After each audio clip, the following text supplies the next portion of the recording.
Tendríamos que dejar entonces, Juan Ariel, el tema, este tipo de temas que van a afectar siempre al gobierno que sea, lo tendríamos que dejar fuera del debate político para también ir acostumbrando quizá, porque a veces es un poquito el tema de educación. Yo lo he estado viviendo ahora mismo con el tema de la compra de energía eléctrica en España, por ejemplo, y evidentemente el gobierno puede hacer muy poco por las sabidas, por la fluctuación de la compra del kilovatio hora a todas las distribuidoras europeas, y simplemente, bueno, los españoles se quejan, pero tienen muy claro que el gobierno no puede hacer nada. ¿Te entiendes? O sea, claro. que puede hacer muy poco, que era lo mismo, ¿eh? Estamos hablando de lo mismo. Quizá tocando los impuestos, y el gobierno español también se negaba a tocar el tema de los impuestos porque era una solución a muy corto plazo.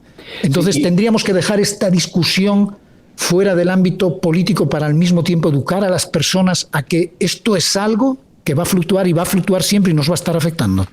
Yo creo que sí, yo creo que en lugar de ponerle un componente político, tratando de sacar ventaja del tema, como se hizo en el pasado, lo hicieron desde el presidente hasta el ministro, pasando por varios de los congresistas, incluyendo otros funcionarios, y llevar el tema a cómo queremos que se determine el precio del combustible. Si no se quiere que el combustible tenga tantos impuestos, entonces, ¿cuáles otras fuentes se pueden considerar? Y eso es, por ejemplo, lo que se debatiría en un pacto fiscal. Vamos a pasar la recaudación enfocada en combustibles, por ejemplo, enfocada en el ITEVI, a una recaudación enfocada en impuestos a las empresas, por dar un ejemplo.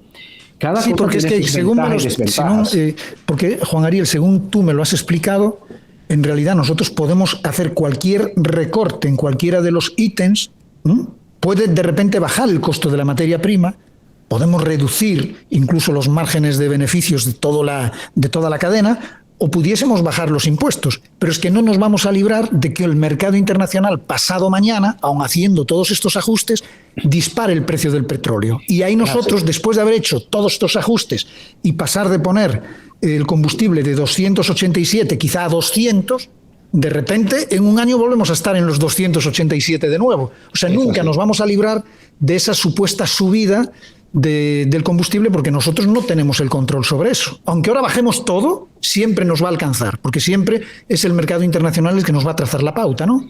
A menos, Pinky, que se haga un fondo de estabilización de la tarifa.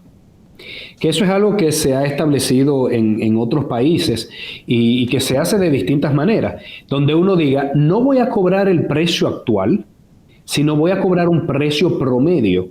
Entonces, cuando el precio esté por encima del promedio, subsidio, pero compenso como cuando el precio esté por debajo del promedio. Es decir, y pudiera dar el ejemplo de cómo Chile tiene un fondo de estabilización del precio del cobre, aunque desde el punto de vista también de los ingresos, donde se diga, yo creo que en el año 2022 en promedio el precio del petróleo va a rondar los $90. Bien. A veces estará por encima de 90 y a veces por debajo de 90. Pero yo siempre lo voy a cobrar como si estuviera 90. ¿Cómo evitamos que un gobierno, digamos, quiebre? Bueno, porque cuando esté por debajo de 90, lo cobro a 90 y ese dinero lo utilizo para compensar cuando esté por encima de 90. Esos son los que se conocen, los mecanismos de estabilización de precios, que siempre se usan con precios promedios, donde a veces tiene que estar por debajo y a veces por encima. Todos esos elementos se pudieran discutir si dejamos de lado, digamos, el tratar de sacar provecho político o para atacar o para justificarse. Insisto que me parece que los argumentos que ha estado dando el gobierno para el precio de la gasolina, empezando por Petrocaribe, que me encantaría explicar todos los errores que hay detrás de ese razonamiento, o más recientemente de que la gasolina está más cara en Hong Kong y en Noruega, si en lugar de dedicarnos a eso, nos dedicamos a la discusión de qué entendemos mejor, que beneficia a la ciudadanía, pero que al mismo tiempo es sostenible para las finanzas públicas, yo creo que con eso se tendría, digamos, un manejo mucho más responsable. ¿No crees que hago a lo mejor de abogado del diablo, ¿no crees que el presidente quiso decir con el tema de si yo tuviese un Petrocaribe lo mismo quizá que, bueno, si yo tuviese un pozo de petróleo, los combustibles estarían más baratos? No, o sea, la comparación no tiene lógica. O sea, yo creo que lo que él quiso decir fue, nosotros no somos productores de petróleo. ¿no? Sí, pero un tema es ser productor de petróleo y otro tema es un mecanismo de financiamiento fiscal. Y ahí es que se equivoca. Yo te voy a decir, Pinky, por ejemplo, Noruega tiene petróleo. Y el mismo ministro de la presidencia dijo que tiene uno de los precios más caros. Porque en contabilidad de costos siempre hay que poner el costo de adquisición, independientemente de si se lo estoy adquiriendo a una empresa dominicana, en el caso de nosotros tener petróleo, o esa adquisición tiene un financiamiento asociado. Yo te voy a dar un ejemplo. Cuando un supermercado compra plátano, por así decirlo, y le dice al productor de plátano, mira, te pago en 90 días. ¿A qué precio compró el plátano? Bueno, al precio que se lo vendió, a 20, a 25, a 30. Pero eso no quiere decir que por el hecho de pagarlo a 90 días, lo va a vender gratis a la ciudadanía, porque lo adquirió a 20 o a 25 o a 30. Otra cosa es que haya un pago diferido, que es la generación de una deuda. No se pueden confundir las cosas. Te voy a dar un segundo ejemplo. Si tú, Pinky, compras un apartamento, 10 millones de pesos, por ejemplo, ¿cómo se compran la mayoría de las viviendas? Das un inicial y financias la otra parte. Pero cuando tú vas a alquilar esa vivienda, tú la alquilas en base al precio al que compraste la vivienda. No la alquilas en base a solamente di adelante, por así decirlo, 2 millones de pesos, solamente di adelante el inicial. No, se hace en base al precio de adquisición. Otra cosa es que haya un financiamiento asociado. Di el ejemplo del supermercado, cuando se paga a crédito, 90 días, y di el ejemplo del apartamento cuando se financia una parte del costo del apartamento. Son dos elementos completamente distintos. El ejemplo, hombre, es que el ejemplo, yo no sé, ¿eh? Que el ejemplo del supermercado no sería más que, bueno, en vez de comprar el plátano, yo como supermercado me voy a poner a cosechar plátanos. Entonces quizá en vez de poder venderlo a 20, lo puedo vender a 10, porque lo estoy produciendo yo y soy dueño de la tierra y tengo y yo soy el que cosecho. No, porque en ese caso, y de hecho los supermercados producen varios elementos, sobre todo industriales, lo que hacen los supermercados es eliminar una parte del costo de comercialización. Pero ¿qué pasa? Como el petróleo es un producto internacional, independientemente de si lo produces a lo interno o lo compras de fuera, le tienes que aplicar el precio internacional. ¿Por qué? Digamos que tú, Pinky, eres el productor de petróleo y tienes un pozo de petróleo en tu casa. ¿A qué precio le vas a vender al gobierno? Al precio internacional, porque si el gobierno te lo quiere comprar más barato, tú lo vendes a otro gobierno fuera. Entonces, independientemente de la posesión de la materia prima del petróleo, se le aplica el precio internacional. Y ni decir de un mecanismo de financiamiento como Petrocaribe, que no es un subsidio.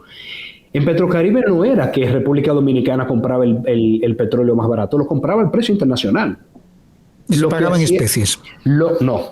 Lo que se hacía era que un diferencial de precio, según el precio se calculaba un diferencial, se postergaba el pago, se hacía una deuda implícita y se pagaba, por cierto, a muy buena tasa de interés y a un plazo muy bueno. Y sí tenía contemplado un pago en especie, pero déjame decirte que se usó bastante poco el pago en especie, lamentablemente.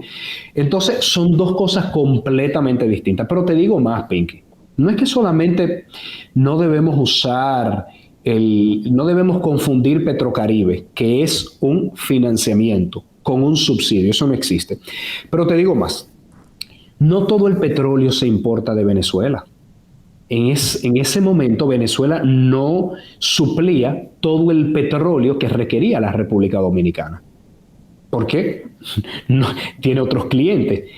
Digamos que un 70% del crudo lo suplía Venezuela y un 30% lo suplía México en la mayoría de los casos. Y te digo todavía más. El combustible que se consume en República Dominicana no es exclusivamente el que se refina a partir del petróleo que se compra ya sea en Venezuela o en México en ese momento. República Dominicana importa productos terminados. República Dominicana importa gasolina ya terminada, importa gasoil ya terminado, porque no tiene la capacidad de refinamiento. Esa gasolina normalmente se importaba ya sea de México, ya sea de Estados Unidos. Venezuela no tanto, porque Venezuela tenía problemas de refinamiento.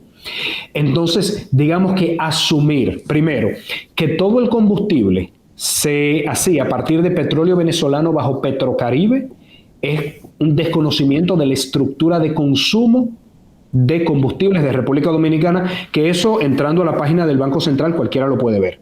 En muchos años, el consumo, la importación de productos terminados, gasolina y gasoil, era más alta que la importación de petróleo, incluso hasta 2 veces más alta, creo que en el 2014. Es lo primero. Y lo segundo es confundir un mecanismo de financiamiento con un subsidio cruzado, que, como ya he explicado anteriormente, una cosa no tiene nada que ver con la otra. Juan Ariel, ¿por qué países de Latinoamérica, teniendo que comprar el petróleo quizá al mismo precio que nosotros? Digo quizá porque no sé si existe alguna forma de comprarlo más económico, quizá otro país, quizá con otro tipo de negociación, etcétera, etcétera, etcétera. También me costaría mucho creer que nosotros podamos comprarlo más barato y no estemos siendo capaces de hacerlo. O sea, yo creo que en ese aspecto sí. Se hacen todos los esfuerzos para comprarlo al mejor precio posible. Pero porque hay otros países de Latinoamérica que tienen el combustible más barato de venta al público que nosotros. Porque tienen impuestos más bajos a los combustibles. Porque cada país va definiendo cómo quiere cobrar impuestos. Hay países que dependen mucho de lo que se llaman los impuestos indirectos, o sea, el impuesto al consumo. Impuesto al consumo como el ITEVIS, impuestos selectivos como a las bebidas alcohólicas, impuestos a los combustibles, por dar solamente algunos ejemplos. Hay otros países que descansan más en otro tipo de impuestos, ya sea, por ejemplo, impuesto a la exportación de productos minerales. Chile, gran parte de sus ingresos viene de la exportación del cobre. Sí, o simplemente que tienen menos evasión. O que tienen menos evasión. Por eso es que digo que el tema, digamos, no se puede disparar en una declaración política, parte de la revisión de cómo queremos el sistema tributario dominicano, que bien se pudo discutir en el pacto fiscal. O sea, hay países, insisto, que dependen más del impuesto sobre la renta. En eso, muchos de los países europeos dependen más de impuestos sobre la renta a las empresas y a las personas.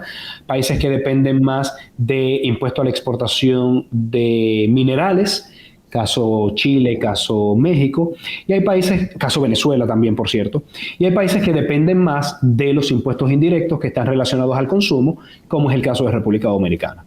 Entonces, bajo tu criterio, la única manera, es lo que estoy entendiendo, de quizá bajar el precio de los combustibles, o bajarlo temporalmente, porque es que nunca va a estar estático, es quizá buscando dinero en otros sitios y no en los impuestos del combustible. Efectivamente, claro, eso tendría también su costo, porque buscarlo en otros sitios es afectar a un sector, afectar a alguien. Entonces, como la mayoría... Bueno, afectar o poner a pagar. Claro, pero digo, por ejemplo, por ejemplo, si en República Dominicana se dijese, mira, en lugar de cobrar impuestos en los combustibles, yo lo voy a cobrar en el impuesto sobre la renta. Bueno, pues pongo pagar más a los trabajadores o a las empresas. O si decimos, en lugar de eso, yo lo voy a cobrar en aranceles. Bueno, pues pongo a pagar más a las personas que están trayendo productos importados. O sea, todo depende de la estrategia que se use para financiar las actividades del gobierno.